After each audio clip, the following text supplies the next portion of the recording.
What is up, everyone? Jay here with another Fire Emblem Heroes video, and today we're going to take a look at this year's FEH channel for the anniversary. And we have a lot of crazy stuff as usual. I mean, FEH channels for the anniversary are always big, but this year especially, I mean, you can tell by the title, has something that I'm very excited for, which is Marth's new alt and him introducing a new hero type, which we'll get to in just a second. But yeah, FEH channel for January 28, 2024. This is insane. I can't believe that Marth is getting a new alt in this way. I didn't expect Engage Marth. I mean, I expected Engage Marth to be part of the game at some point. Here he is, dropping down, skydiving, as he does in Engage, and now he's making his way to FEH. But yeah, as I was saying, I expected him to be part of FEH eventually, but I didn't expect him to be a hero by himself and summonable. I expected him to maybe be like a backpack on a harmonic with like a Leer or something, but he's actually summonable and a unit by himself. But he can provide amazing support as an emblem hero. So this is a new hero type that is going to be a thing now, and as excited as I am for Marth, of course, my goat. Some of the mechanics he brings are kind of cheese, and I'm not really a huge fan of it because it makes it kind of pay to win. I mean, obviously this is a gacha game, it is pay to win in some aspects. Every gacha game is, I guess, but basically what he does is he gives buffs to the emblem, or to the ally he emblem engages with. And one of those buffs is extra stats, and those extra stats are based on Marth's merges. So basically, it's like Dragonflower boost, except you have to summon from Marth, so that's what I mean by pay to win. And also he lowers their cooldown, which is really good for triggering specials in general, you know, Gale Force and whatnot, which is also really good. Draconic Aura, as you can see Marth's little head in there, and now it's -1 cooldown. And also if unit triggers the unit stack twice effect, you reduce special damage by 8, so that's also extra defensive properties. So yeah, and he can engage with everybody but himself, so I'm gonna assume, you know, he can't engage with any of his other versions, like his winter version, his brave version. But yeah, insane support really, because as you can see, emblem effect 2 bonus stats, or bonus engage stats, grants engage unit all stats plus X equaling the emblem hero's merges as if through Dragon Flowers, does not impact opponent selection in modes like arena. So at least it doesn't affect arena scoring, but still in competitive modes this is going to be, you know, something you have to watch out for, because, you know, Leer or any unit that already has like max Dragonflowers is going to be able to get even more stats, because they have another way of basically getting more Dragonflower stats, and that is by getting more emblem hero merges. And Marth is obviously going to be the first one, so there's going to be way more emblem heroes in the future, you know, Ike, Celica, all of them from Engage, which is exciting. But just this mechanic specifically, I think, is not the most healthy. I mean, I don't know. I'm not losing sleep over it, you know. I don't really care. I mean, I do care, but I'm just excited for Marth, first and foremost. But still, I just think this is kind of a little bit lame. But hey, that's one way to sell the emblem heroes and the engage heroes. And I just also, another thing too is the timing. We just had attuned heroes a few months ago as a hero type, and I feel like this is just way too soon. Obviously, attuned heroes bring that, you know, X skill, but this is also something that's, you know, also really powerful. But I feel like they could have spread it out. But honestly, now that I'm thinking about it, like emblem Marth, you know, engage Marth being here with Lumera, by the way, as a mythic, being here for the January mythic banner makes a lot of sense, because we just had the anniversary for Engage and Fire Emblem 3, so Marth here is really perfect, because Lumera is more associated with Sigurd if you played Engage, so I'm kind of surprised Sigurd's not here, but Marth being the first lord makes sense. And she looks amazing here. I think it's the same dress that she normally wears in her GHB version, but it's just like she looks more radiant, different pose, so she looks amazing. And she's a blue dragon, so we'll have to see how she does. I think actually there's already a trailer for both Lumera and Marth, I think, which I'm going to go over in detail in a separate video, because there's way too much stuff in this FEH channel. I'll make a whole separate video talking about Marth's kit and what, you know, theory crafting stuff. He's going to be sharing colors with Hinoka and Fear, which is not too bad, I guess. I'm glad I saved orbs for this, so I can try and get merges for him. Obviously he's going to be a plus 10 project. Might not be able to plus 10 him here, but definitely going to be a project once the banner drops. So there is Engage Marth. I can't believe this is a thing. Like, I'm so excited. I'm through the roof that my boy is getting another alt. So I'm super excited. Even though he's another sword, you know, you might be thinking, oh, you're probably tired of him being a sword. Yeah, I kind of am. I wish there was a blue Marth. I've been wanting that for a long time, but at this point, I don't really care. This Marth is really offensively oriented and hits really hard and is kind of different from his other versions. So I really like that. So whatever. Could have cared less that he's another sword, because I mean, it makes sense, right? But yeah, that is Emblem Marth. Let me stop gushing about my boy. Now we move on to the Choose Your Legends round 8 results, which is the most surprising part of this entire FEH channel, and the winners are Felix, Alphonse, Bernadetta, and Female Robin. This is something This is a twist, folks. I did not expect this. I expected Engage to at least get one of these slots, but they didn't. And yeah, it's really shocking. Some of my friends even predicted it would be entirely Engage, like an Engage sweep. But no, it's Bernadette, Alphonse, Felix, and Robin. Now, I don't hate any of these characters. I don't hate a lot of characters, but not a fan of Bernadette. I don't understand the appeal, but I know she's very, very popular. She actually won by landslide. She won by like 7,000 votes compared to the second place, as you can see. Bernadette with 19k, Robin with 12k. So the gap between first and place for the males is way less.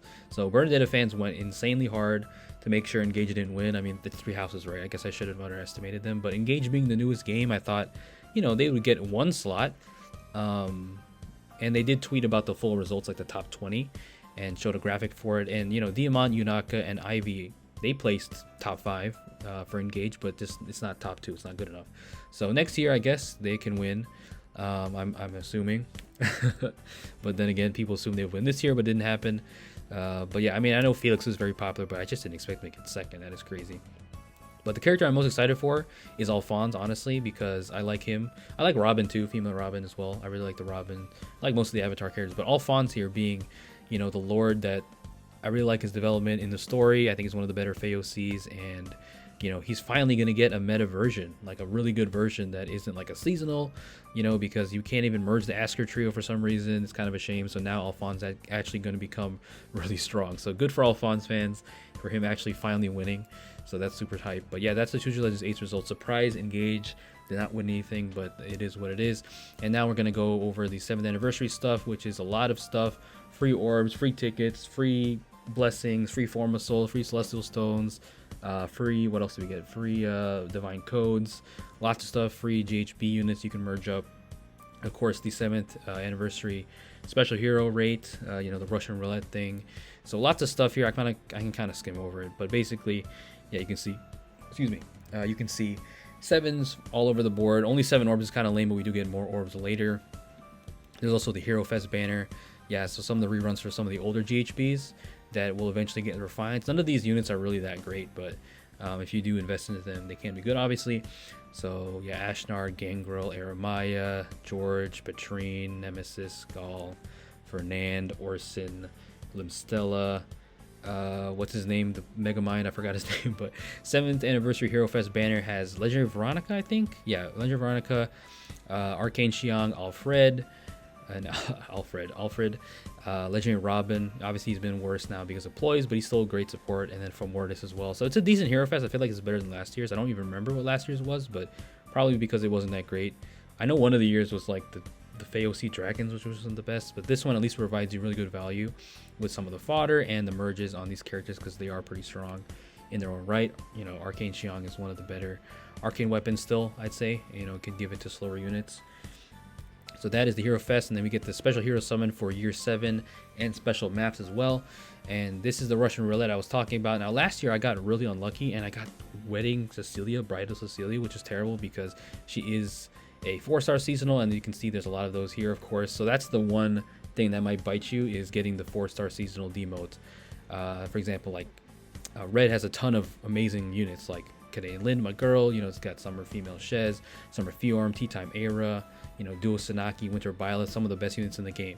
But then you can also get Valentine Hana and, you know, Spring Ash, who don't bring the best fodder, you know, so it's a bit of a gamble. So Red has amazing, some of the best units here, but, you know, you might get, you know, Kana, or you might get Hana and Ash, like I said. Blue, same thing. You could get,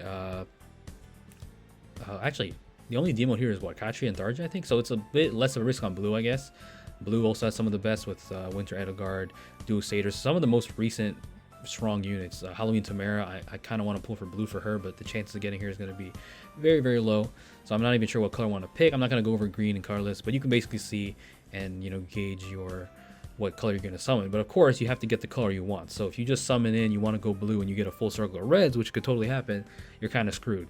So yeah, it's Russian roulette, you know, I mean, it's RNG, right, with normal summoning as well. But for this, especially because you're locked in to get a character, you just got to hope you don't get a 4-star seasonal. I mean, some people might want them, but for most people, you want to get a premium 5-star exclusive unit like Kade and Lind or something. And then, of course, the maps are going to give us 13 orbs, so that's more than 7 at least, so we get 20 altogether. And you clear hard for some tickets, which is cool. which I think you can summon on it as well, or is it another banner? I'm not even sure.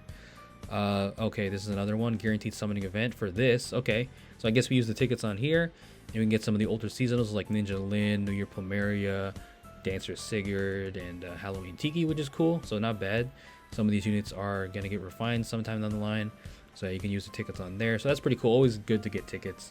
But yeah, I just hope this year I don't get Bridal Cecilia or another seasonal demo. That's gonna be deflating. And then we get 7th anniversary special hero revivals and present. Okay, what is this? Okay, so the units we just saw, I think, yeah. Are these going? Oh, these are going to be rerun, so I guess we can summon on these, right? I guess, right? Yeah, so 5-star hero appearance rate 8%, so you get Hero Fest for this. But is it everybody on? So everybody that they just showed was going to be on the banner? Yeah, I guess we're gonna get tickets for that as well. I'm not even sure, honestly, but it looks like we are. I could be wrong, but whatever. And now we move on to Hero Rises 2024. So this is going to be another chaotic time. You know, the voting gauntlet top 4 is going to be on the banner, and this is the most important voting gauntlet in FE, the one that actually matters really, because it's going to affect the player base, and you know, everybody gets a free unit. So I'm not even sure who I'm going to vote for, but I already know Winter Edelgard's going to be here because she's one of the best units, and it's Edelgard. But as long as Fallen Edelgard is not here, I'm going to be happy, honestly, because everyone else is going to be pretty good, I think, with great fodder and just great unit in general. But as long as Fallen Edelgard is not here, or like base Edelgard for some reason, I'm good. And last year, you know, she lost in the voting gauntlet, thankfully, so the top 4 was pretty good. So yeah, Hero Rise is going to be crazy. I'm not even sure if voting's allowed right now. It might be live right now, honestly, but either way, that is what we're looking forward to. And then the full tally of everything we're going to get, we get a Ascended Floret, Celestial Stone, and Form of Soul, which is pretty damn good, so that's always great. I just wish we got a little bit more orbs, but hey. And then now we get the updates. This is a nice quality life change right here. So basically now, as we can see with my boy Engaged Marth, which I can't believe is still real, you can see his skill is Divine Speed. Again, I'm going to make a separate video talking about in depth. I don't want to go off track here.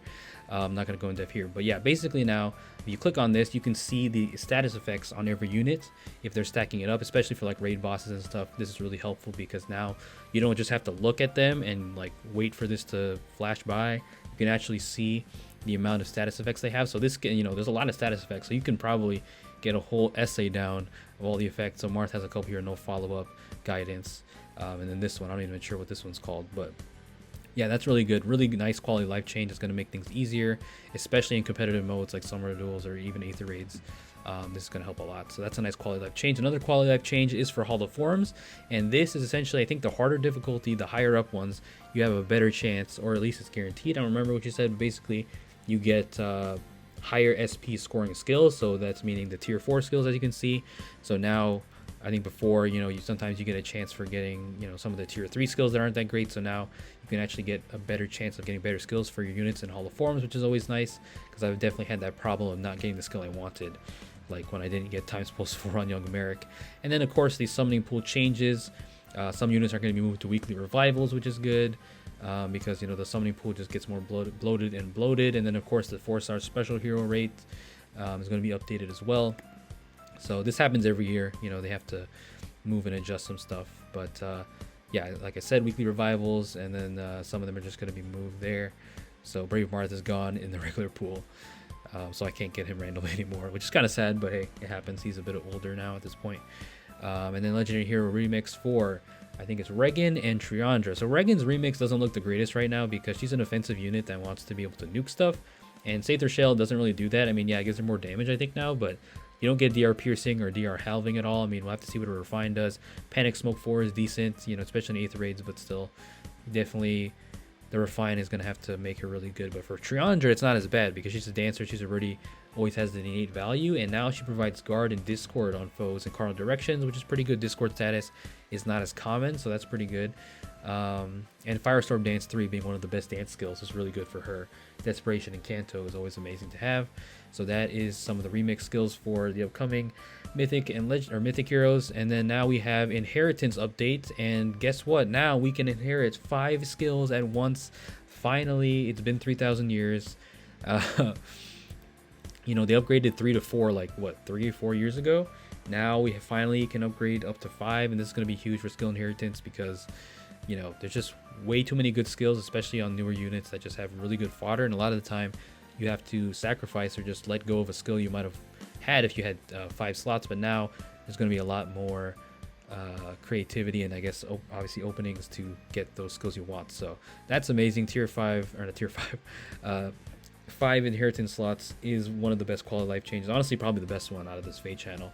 So that's pretty much it. And the last part, last but not least, is going to be the anniversary art, which is some of the most fun parts of FEH in my opinion. Obviously the art's amazing, so I appreciate the artists and all the hard work they do, so we get to look back and appreciate them.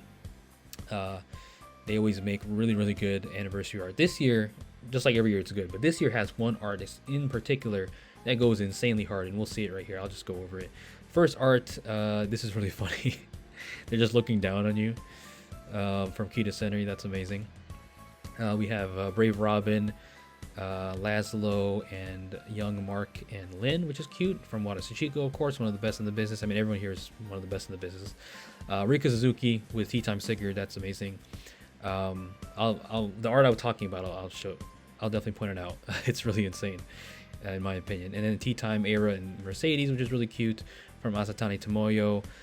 Oh my goodness, my heart. The Macedon sibling, Bunny siblings, this is super cute. Oh man, from Yamada Kataro, amazing. And then we have the Beach Babes, the Beach Girlies having fun. I think that's Summer Shida right there. So shout out to my girl Shida, that's cute. With Summer, Ymir, and Air, that is very adorable, from Ichikawa Halu, yeah. And then now we have Wind Tribe Fuga and Winter Claude and Takumi and Sigurd, so a bit of mixed game there as well. So that's cool, from Niji Hayashi. We get the Brave Corn's artist, I think. I'm not even sure if this is Brave Corn's artist. I could be wrong, but either way, Brave Corn looks amazing here. From S-Wall, and pardon if I'm saying these names wrong. And then Summer Shamir and Catherine with Rion Plumeri, who's basically wearing a swimsuit, so that's adorable. Very hot stuff. And now we have Cornelia with Cyril holding a cake for the 7th anniversary from Penacor. That's funny. And then we get some more hotness with Ivy in her summer alt from Kibune with her drink, so that is her. And where is the art? I think it's coming up soon. Oh, we have Aether and Kipu. Not Kipu. Never mind. Aether and Ninian. Sorry. Drawn by Kipu. That's what I meant to say. Really adorable. I love the way Kipu draws. Obviously, she drew Lind. So I always like Kipu's art. And now this is the one I was talking about. This is insanely hard. Look at this, bro. When I saw this, I was like, are you serious, Daisuke Izuka? I mean, you've drawn really, you've drawn art that goes hard in the past, but this is like next level stuff. With some of these villains like Medius, Ashnard, Valadar from Mortis, Surtur, and Fallen Harden. That is amazing. That's incredible. That is insane. That's like, oh man, that's like comic book level stuff. That is crazy. Daisuke Izuka, the god, bringing this insanely hard. This might be my favorite one, honestly, out of the entire batch here. So that is crazy. That's the one I was talking about. And then we have Golvig and her versions. Yep, by Yoshiku, who's one of the best artists as well. And then the last one here with the kind of chibified versions of the FEH OCs plus Alchrist for some reason.